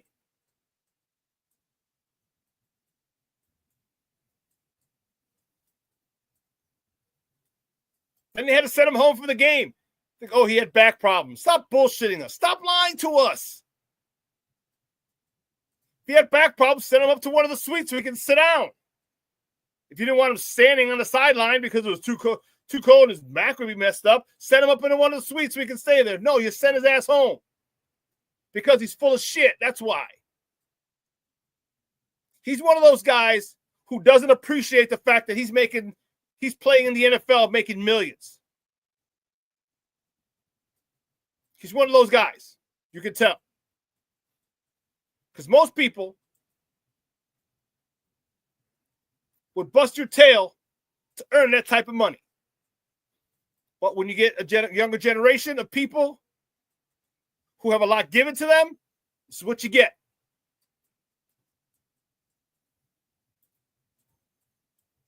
This is what you get. I don't like polls anymore.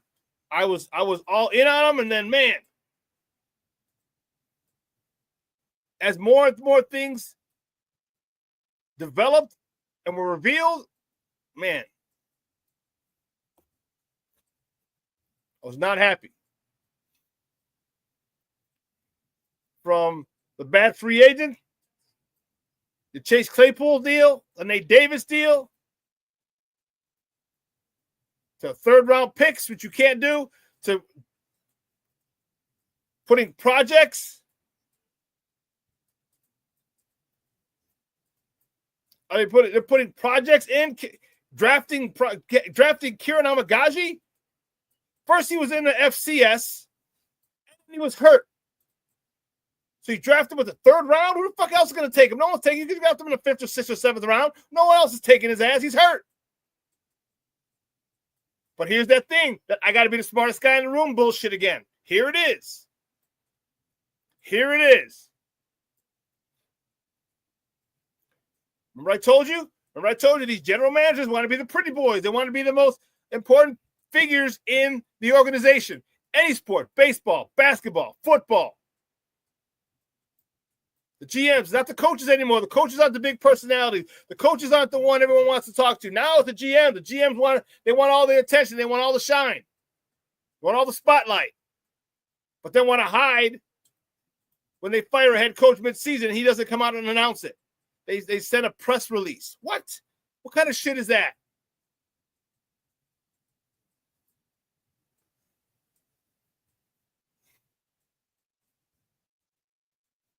Foster says, are they pulling a Ted Phillips job on polls? Hamstrung. Yeah, this is why this organization sucks. Because according to reports, he wanted to fire Eberflus in the offseason.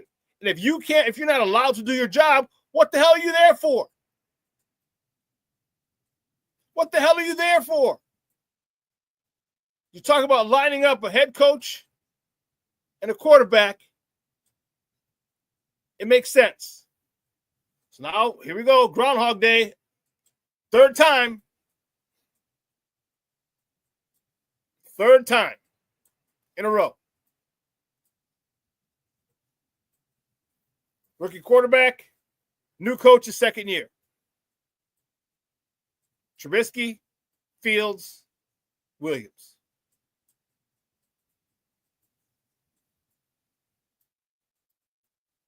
But they still think they're the cream of the crop. I don't give a shit if you're the charter franchise. You suck.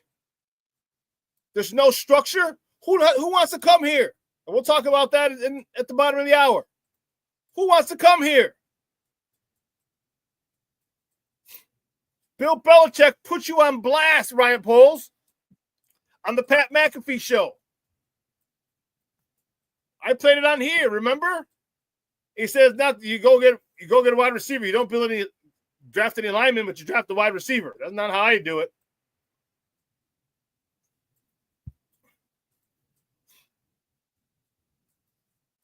What the hell will Bill Belichick know? He only won, 8 Super Bowls? 2 as a D coordinator, 6 as a head coach. What the hell does he know?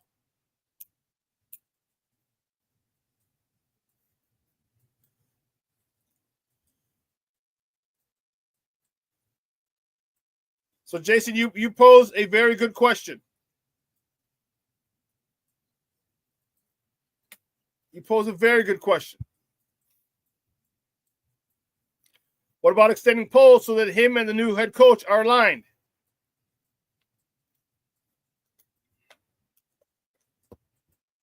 That's if you want to keep Poles.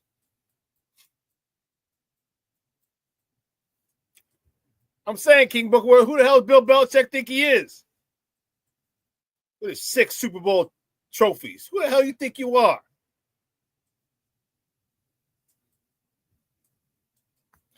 What it would do is it give whoever head coach you are going after a sense of security. Like, okay, no problem. This guy's going to be here for a minute. Okay, good. I don't want to have to deal with another GM that I don't know. I'm not his guy. And the first sign of struggle, he can get rid of me and bring in his guy, his head coach. It eliminates that. Shorty's okay with it too. He says, I'm okay with that, Jason. So the power structure is off. Who am I reporting to? Am I reporting to you, Ryan Poles? Am I reporting to you, Kevin Warren? Am I reporting to you, Virginia McCaskey, George McCaskey? Or am I reporting to you, Virginia McCaskey? Who, happy belated birthday. She turned 102 yesterday, 103.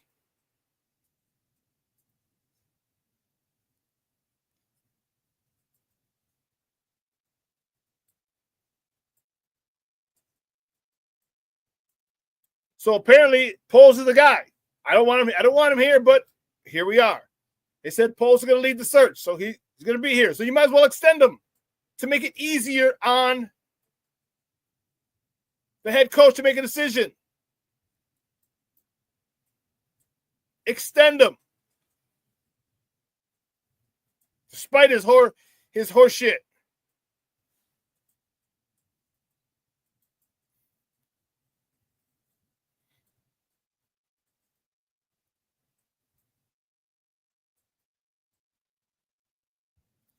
Yeah, but he did. You're like, he's the guy who's lucky enough to get Tom Brady.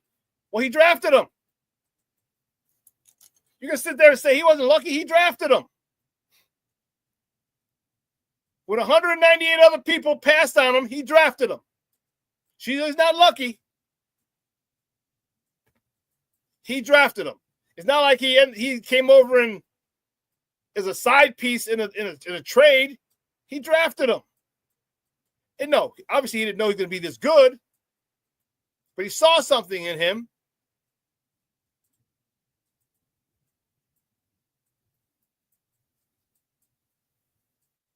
So you could say Jimmy Johnson never won without Troy Aikman. It's a symbiotic relationship, the quarterback and the head coach. They've got to be in step. They have to be.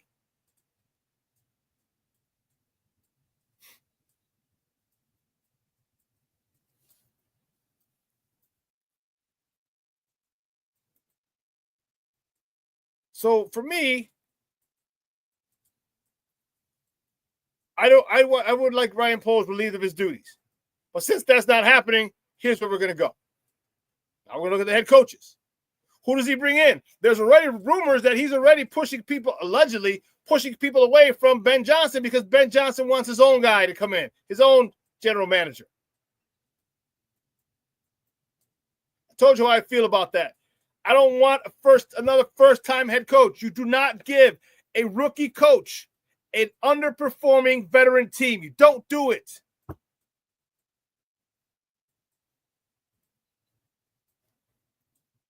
You don't do it. There's so much involved in being a head coach.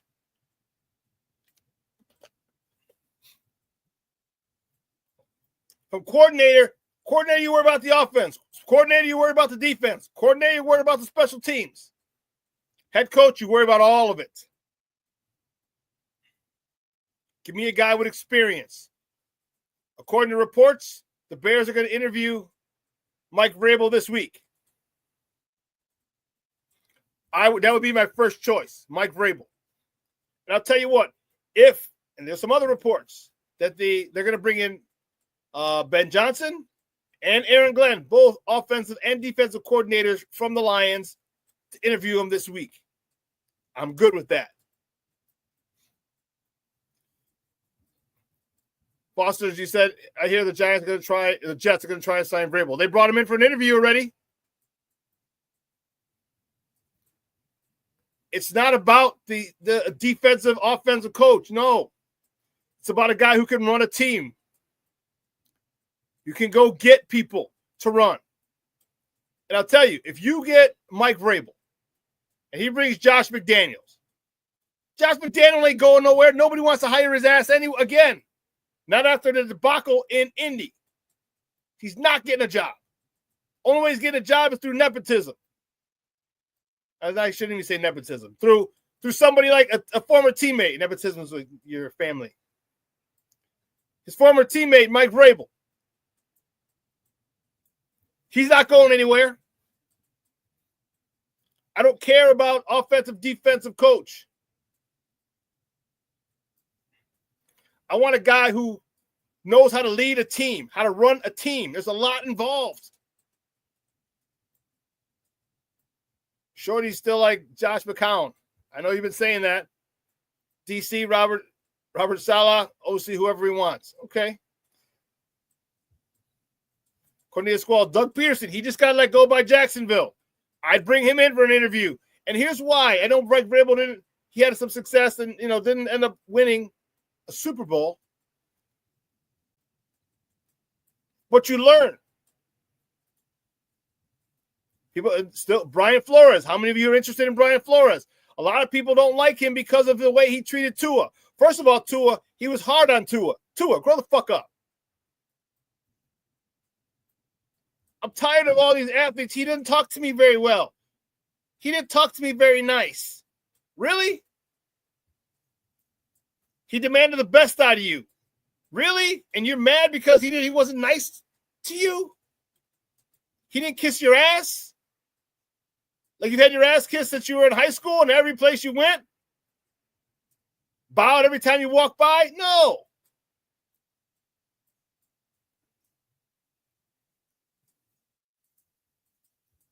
Fosters, you have a great day, Papa. I appreciate you tuning in. Thanks.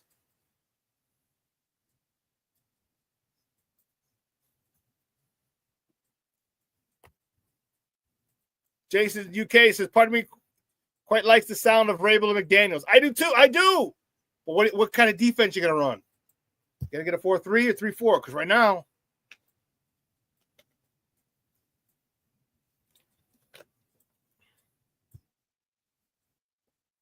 Cornelius Squalls said Doug Peterson for OC with Vrabel or Glenn or Flores. Give me a guy that, again, I'm telling you, you can't give a veteran underperforming team to a rookie head coach. Just can't do it. I have not seen it work, ever. Now, you've seen rookie head coaches work well with veteran teams, but those teams are good, are performing where they need to be, or on the way up. Our team's not on the way up. We regressed from last year. 7 wins to 5.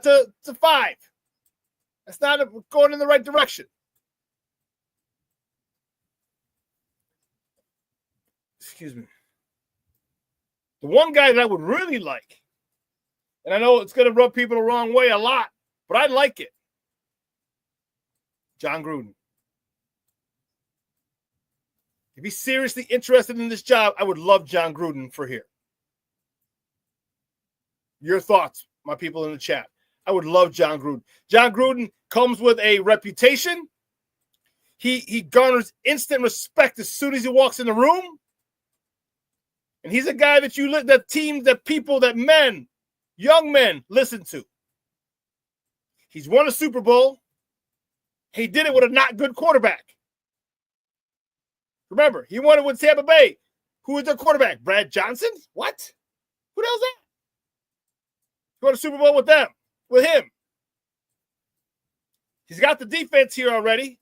You just got to get a 3-tech and an edge. I like our linebackers. Oh, Tremaine Edmonds don't do shit for me. TJ Edwards is a stud. Jack Sanborn's a stud, especially in the run game. And we got the DBs.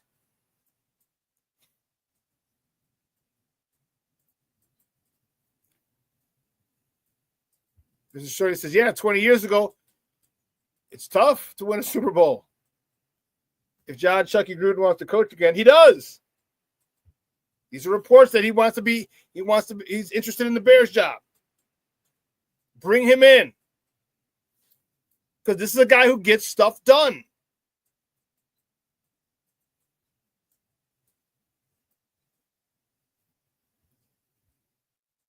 Chucky looks like he's been pounding a 12-pack and eating pizza every night. It doesn't take away from his mind. Doesn't take away from his football IQ. He could have a pot belly, be a fat fuck, big fat round face, burping all the time. But it doesn't take away from his football IQ. It doesn't take away from his knowledge of the game. It doesn't take away from him developing a quarterback.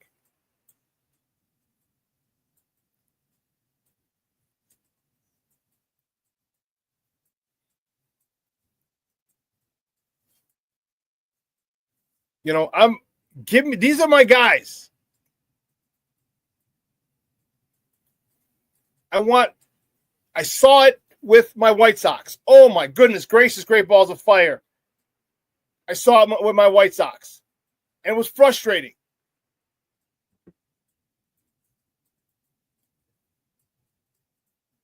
Very true, Junior.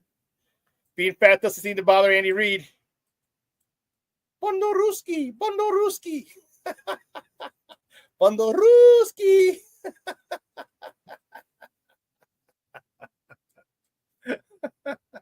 Yeah, I'm not going to say that. That's a phenomenal commercial.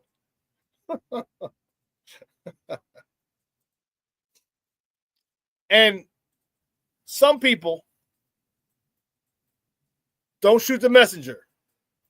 I wouldn't want him here. But some people have, because this guy is actually going to get head coaching interviews. For the record, I sure as hell don't want this guy here. As sure as the sun rises in the east and sets in the west, I don't want this Mother Hubbard here.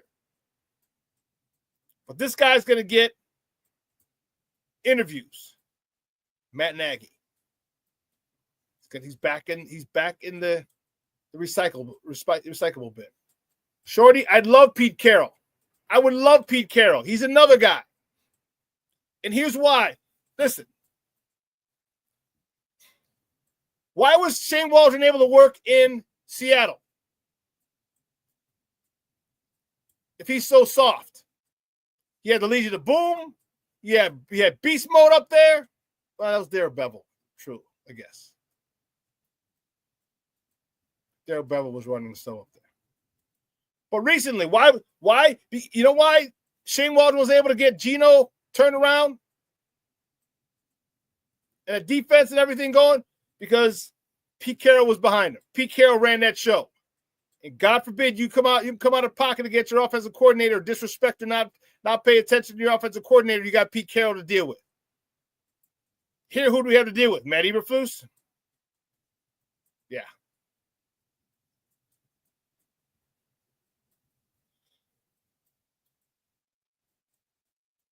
Pete Carroll? Yes. Love it. Pete Carroll. John Gruden. Mike Vrabel.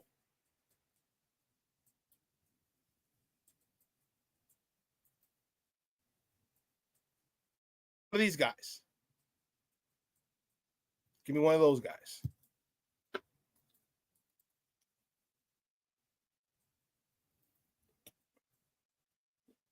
As much as I want it, because as good as Caleb did this year, I think they need to say, hey, listen, you ain't shit yet. You got to work on this. You got to work on your drops. You got to work on your reads. You got to work on getting the ball out quicker. You got to work on running instead of standing here the whole time taking 68 God-blessed sacks.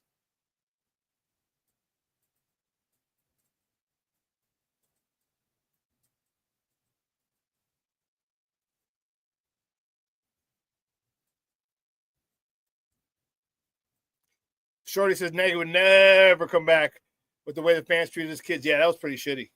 Bears fans some people can be complete D-bags. Ask Jerry Krause's wife. Fans can be really, really stupid pricks sometimes because they can't separate the fact that it's their job from them being actual people. That's the issue. But this is what I want. I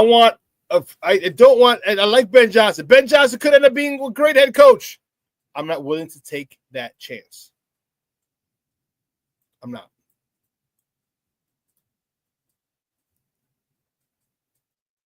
I'm not willing to take that chance.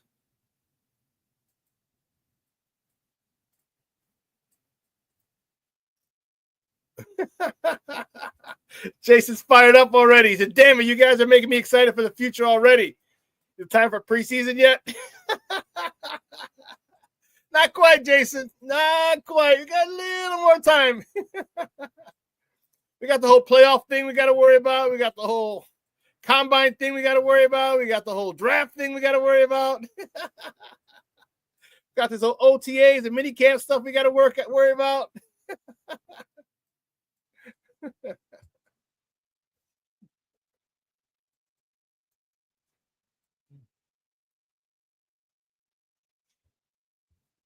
I see your logic, Shorties. I don't trust Ben Johnson. The reason why I want McCown so bad is he played for a million teams. He knows a locker room. He knows offense. He knows football.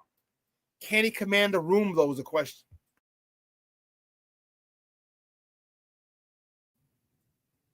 That's the biggest question. Can he command a room? You know, you got to understand, like, there's a lot involved.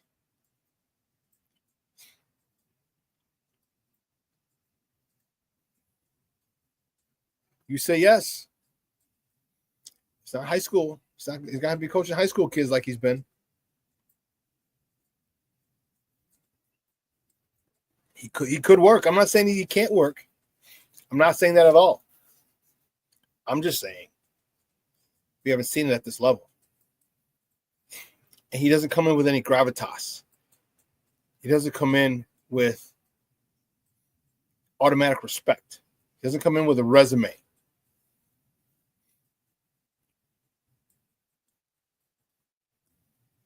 I will give you this. Josh McCown commanded a huddle. A huddle's a little different than a football team. A little different.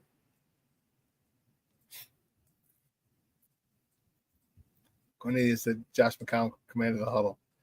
Yeah, it's a little different.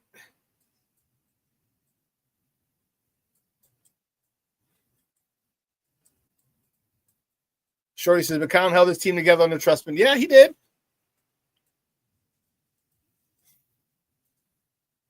He did. Jason, I couldn't agree with you more. Said, y'all know how different today feels? What a difference a win over the Packers makes. Bear down. I couldn't agree more. I could not agree more. You know, my Plug in my phone before.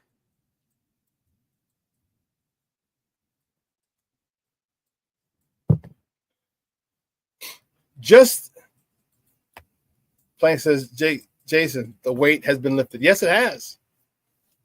And here's the thing. The psychological weight is so much, it's real. It's real. It's real. And that's the crazy part. All right. Look at this. This is Jalen Johnson from yesterday. He had been here 4 years. This is his 5th year here. Or 6th year. He had never beaten Green Bay.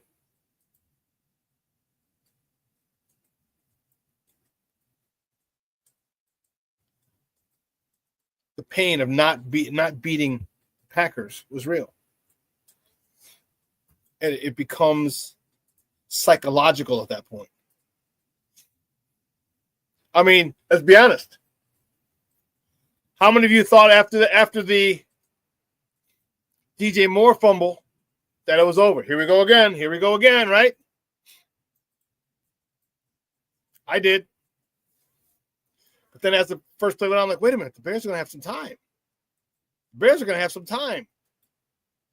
And they did. And they played it perfectly.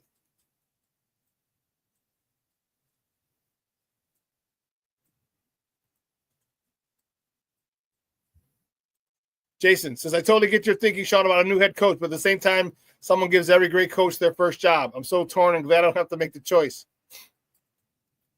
But how many times do those first-time head coaches do well? Bill Belichick needed Cleveland to become Bill Belichick, who he is. Remember? Okay?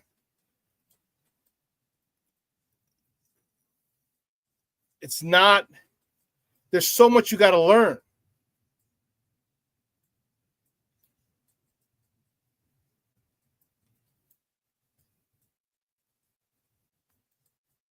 Shorty says, in no way, shape, or form did I think we were going to win that game. It was a loss all the way in my head. I still can't believe you won.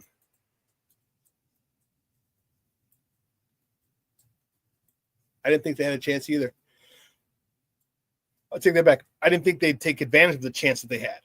But they stayed close. They got up early. That's what happened. They get up early. You got up early. Green Bay kind of was like, we don't really need. The Bears are going to bear themselves. Chicago's going to Chicago themselves was what Green Bay thought. It's exactly what they thought. And with the DJ Moore fumble, they were probably right. But Caleb's shown to be a gamer. And that's the thing we pointed out before. Under pressure, when he's under a time crunch at the end of a half or at the end of a game, Caleb plays very, very well. Very well. And so I was telling my guy Hirsch, I'm like, we got time. I'm like, all we need is like 35 yards or something like that. Man, here we go. As someone mentioned earlier, that sideline pass to Rome, unreal. That was awesome. Awesome. Second or third time Rome has made a catch like that this year. DJ Moore's made one like that as well. But everyone wants to talk about the rookie connection. Okay. Kid better make sure he gets a connection with DJ Moore. But yeah, I said, we got a chance. So you're telling me there's a chance. Yes, I am. And I was like, you know what's going to happen? I was telling Hirsch, I said, you know what's going to happen? I said, the Bears are going to drive in, get in the field goal range and get it blocked again.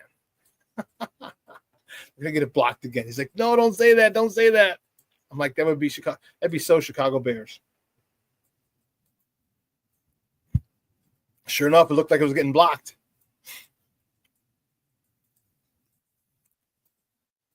But that's what happens when you have a good quarterback.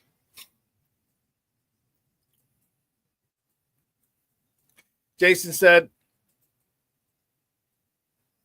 I said to my partner at the end of the game, at the end of a game, great quarterbacks win the game from here. 46 seconds and a timeout left. Look what happened. I'm not going to put him in the great category yet, Jason. I'm not going to do that. He has the potential to be. He's got all the makings of it. It was a great game yesterday. Toward the end, he only had 146 yards. It's not like he was throwing the ball all over the yard. 148 yards, excuse me. He only had 148 yards, so it's not the next coming of Dan Fouts. But you see there's something that this kid has. He doesn't shy away from those moments. Actually, he runs to them, which is great. He runs to those moments. And I think he's more comfortable in those moments.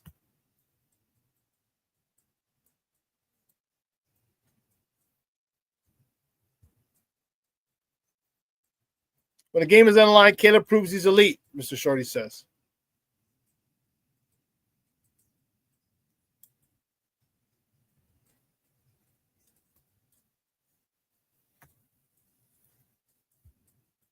Shorty says, Shawn, Jason flew in for my 50th birthday and the Lions-Seahawks game.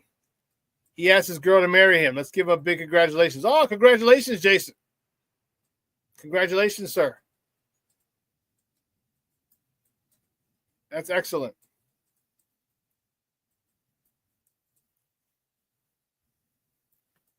Cornelius, yes. Caleb has brought the team back a couple of times. I'll just have Flus give it away. Yeah. Yeah. There were a couple times. Yeah.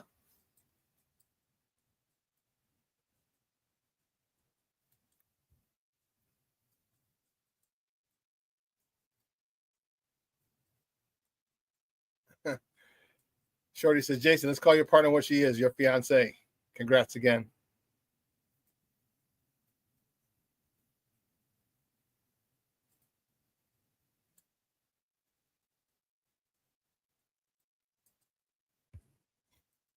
Punt return. The punt return was a stroke of genius. Great job. DJ Moore, he talked about it today. He said all he had to do was be a good actor. He said he was fortunate. He goes, if the ball was coming my way, he goes, it would have been a fair catch. And that's the crazy part about it. So you have to, Steve Hightower, you have to kind of figure out which way has he been punting? Which way is he going to punt? All right, and then you had DJ Moore back there who had never been back there for the Bears. So they kicked away from him. But people are thinking, oh, man, DJ Moore's back there. They're trying to make a play. They need to make a play. They're putting this guy, their wide receiver 1 back there. Watch out. So all of a sudden, he fakes like he's getting the ball. He looks up, tries to track it. Everybody goes. He said out of the corner of his eye, he saw Josh Blackwell catch it right around the 5 and go up. I think he had eluded one person in that whole run.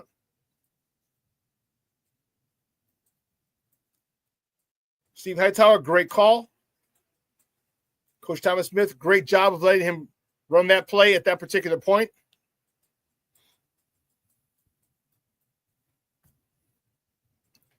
It really, what it did is it made us exhale as Bear fans. We're like, oh, got on the board. We're up. It got us there. It got us to exhale.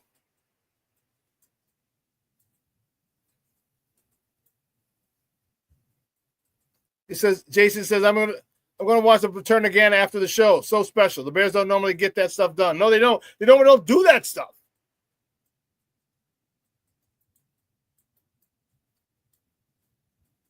Oh, yeah. Happy birthday, Shorty. 50, a big 5-0. Welcome to the 50 club. 50-50. Yes. Welcome to the. And your present is knowing that you have more days behind you than you do in front of you. Happy birthday. Happy birthday.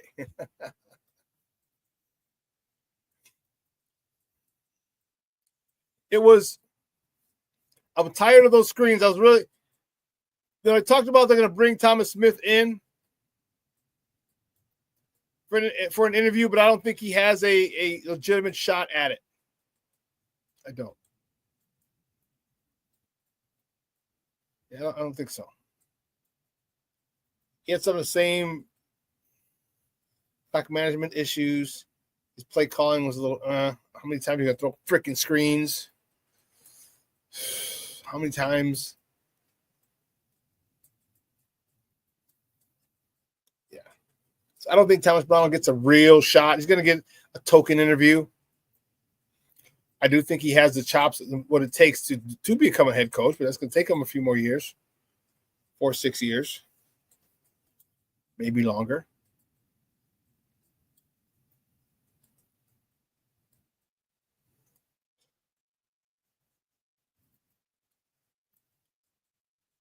But where do we go from here?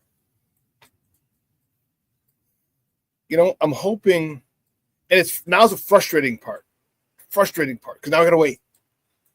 I was annoyed if the Bears didn't go talk to Vrabel already. I'm annoyed he didn't talk to Pete Carroll already.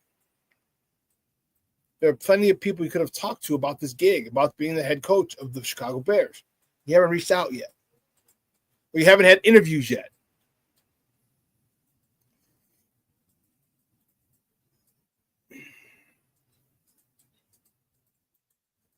I think they're going to wait.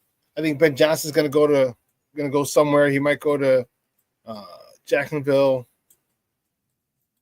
I'm going to have to end up settling.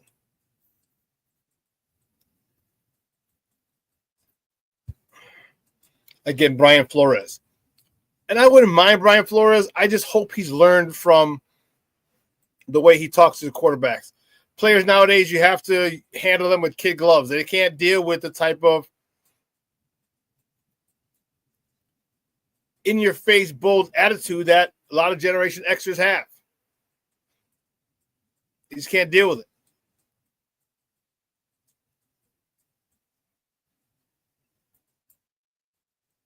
So, yeah. Jason, UK Bears says, hey, yes, Shawn, this waiting's going to suck. It's so important that we're all watching on. Helpless. Yeah, we are. Helpless that's a key word. Helpless. Can't do anything. So fill your content. Like this is what we got to look for the Senior Bowl down in Mobile.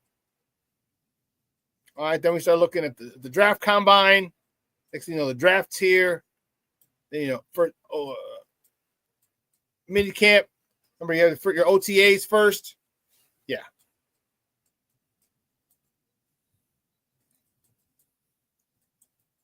It's gonna be once it gets here. You saw how fast it went. It took a while, but man, once it got here, 18 weeks gone. And did I see that right? Did I save it? Did you save it, knucklehead? God bless it, I did not. God bless it, I did not.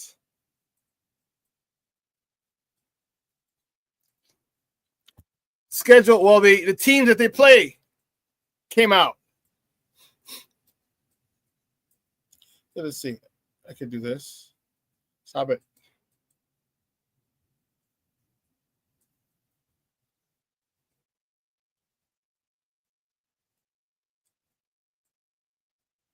How are you doing this? There you go.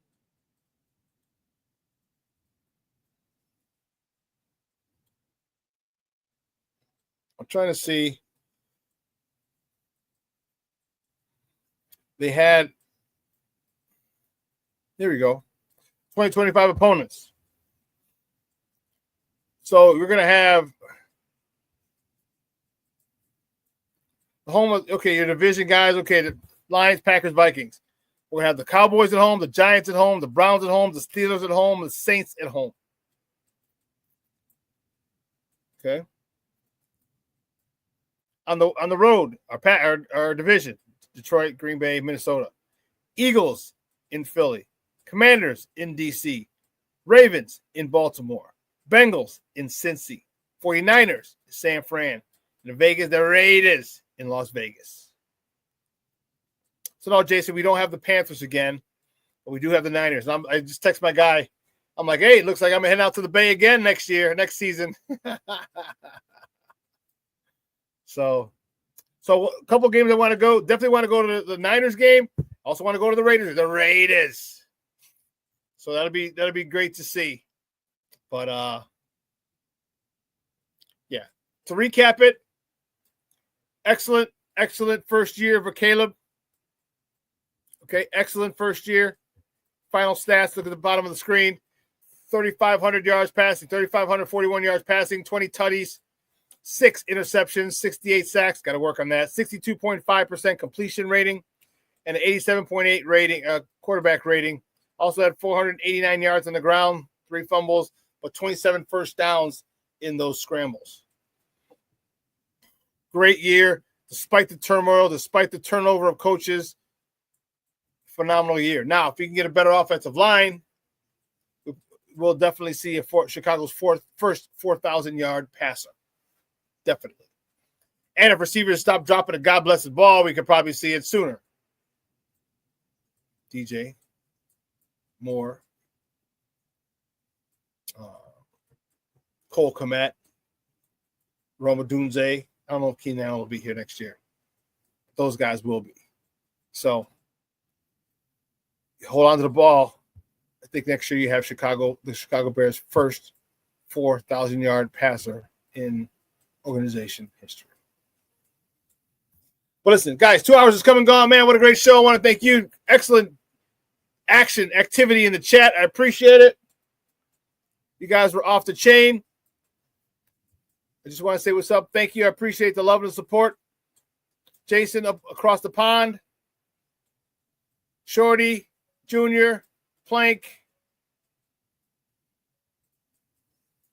Cornelius,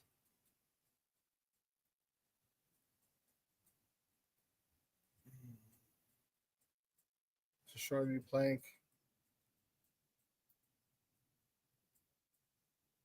I'm trying to see. Anyway, great stuff, guys. If I missed you, my apologies. Just trying to scroll back up to see who I missed. Shawn, Black Diamond, King Book of World. Guys, thank you for the support. I appreciate it. Made this shit excellent. Made it crazy. All right, guys. Guys, have a phenomenal day. It's cold out here in the Chi. It's 28, 30, almost 30 degrees. Guys, we'll see you on Wednesday. You have a great day. Again, if you're in the Chicagoland area, be warm. Dress warm. Layer. Okay? Have a phenomenal day. Okay? Don't ever have a bad day. Have a bad moment, a bad hour, a bad couple hours. Don't let your day be bad. All right? The fact that you're still alive makes it a great day. All right? So from everyone here at Sports Zone Chicago, I'm your boy, the SuperBack, Shawn Sierra. Guys, have a phenomenal day. I will see you on Wednesday. Your boy is out.